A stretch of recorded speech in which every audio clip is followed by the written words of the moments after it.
So here we have our box laid out like a net, like you'd see in math, with all the walls laid out where they're going to be, and our base in the middle.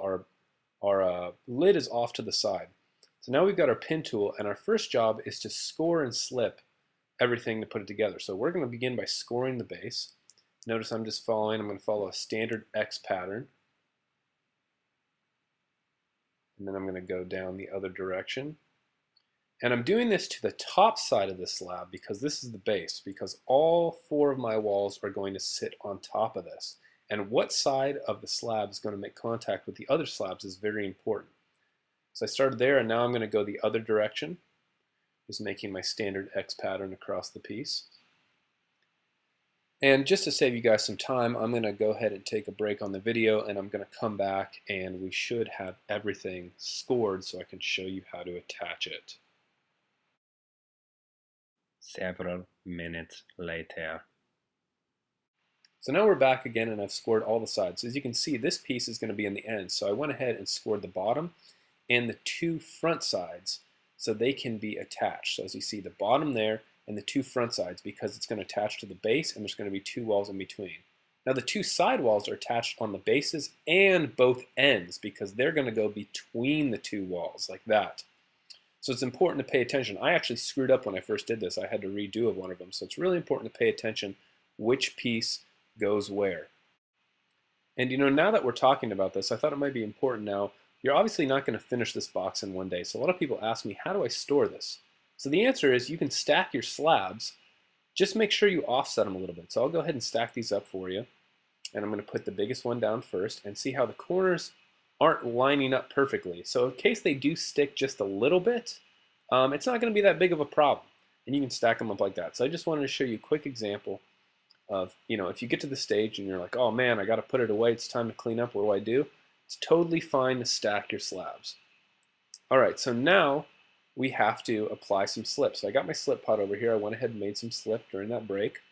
And I'm just going to apply a generous amount of it. Notice it's kind of milkshake consistency.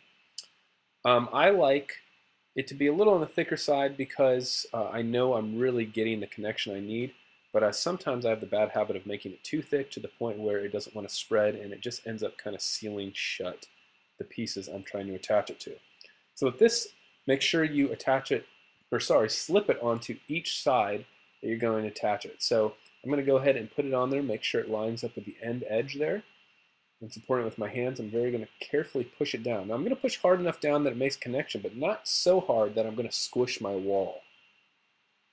See, I'm taking a little bit of time there to let this slip ooze out. And you can see it oozing out along the front line there, and I'm just going to take it, smooth over it with my finger to kind of help me get a better seal. Now I'm going to do the same thing, and I'm going to do one of the in-between walls. So I'm only going to do two of the sides. So I'm going to do the side that's going to be attached to the wall and the side that's going to be attached to the base. I'm going to go ahead and get the slip in there real good and do the same thing. But now I don't just have to push down, but I also have to push inward towards that wall. And this is when it's going to get a little bit difficult. So just make sure that you're really squeezing it in the corner between those two into that 90-degree angle. And as soon as you get a decent connection, you can kind of take your finger and smooth over that excess slip too to try to make it a little bit stronger. So you'll see now I'm going to really take my time to press these together, and you should too. I'm making sure that both bases are nice and firm, that the two sides are attached, that my walls are staying level, that they're not warping, that I'm getting a nice firm connection, that I'm seeing the slip come out of the sides of the walls, and really just taking time to just kind of look at it repeatedly, stretch it out, and make sure I got a nice smooth line there.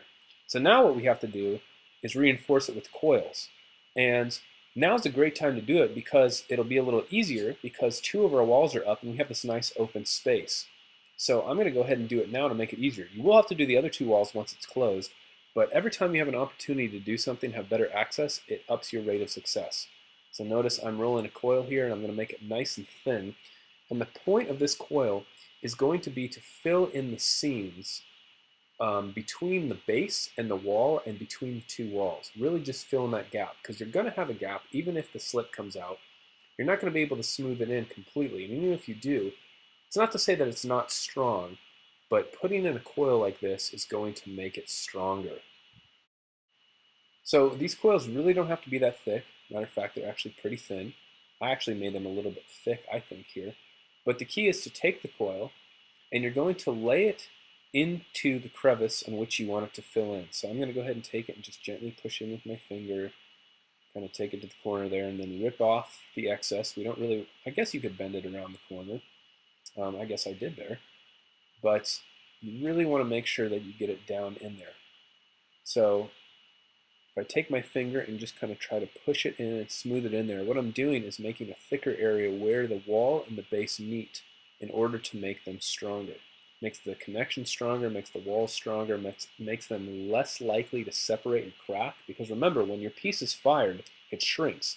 And when things shrink independently of one another, they tend to want to pull apart. So doing this is another way to assure that your seams are going to stay together and your box isn't going to shrink. So I'll just take some more time here to smooth that out. You can use a little bit of extra slip to help you seal it in there. And you can also use your sponge. That is a good tool to do this.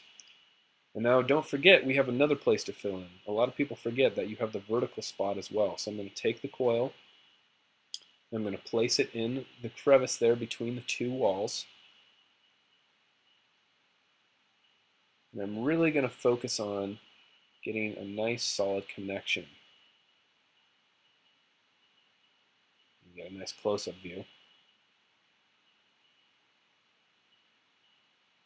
And once you get to the top, you can rip off the excess and do the same thing. You want to smooth it in. Now notice I'm putting a support with my hand on the back, because if you go pressing on your soft walls, you're going to end up warping them, they're going to end up stretching out, they're going to bend, they might just pop off your base. So make sure whenever you're putting pressure on something, you're putting gentle or at least substantial counter pressure on the other side. And I'm using my pin tool here. You can use this or a modeling tool. It's the back side of it to kind of help me smooth out this spot. Always been known for using tools for various purposes. And really just take some time to focus on this and get it as smooth as possible. You want a nice clean seal. I'm going to go ahead and finish up sealing up the other two walls, and in the next video we'll look at how to clean up the piece and just get it looking really nice and square.